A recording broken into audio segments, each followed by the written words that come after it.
Was soll ich machen? 20 Jahre nichts gebrochen und auf einmal wache ich auf mit gebrochenem Finger. Was? Du bist aufgewacht und hast einen gebrochenen Finger. Ah!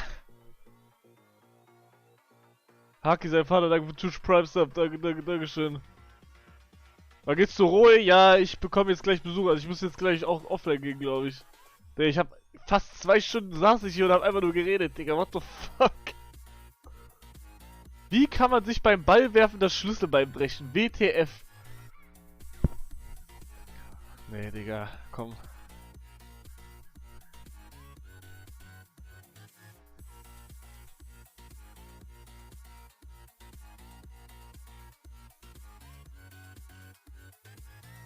Ich bin irgendwann aufgewacht und konnte meinen Finger nicht bewegen.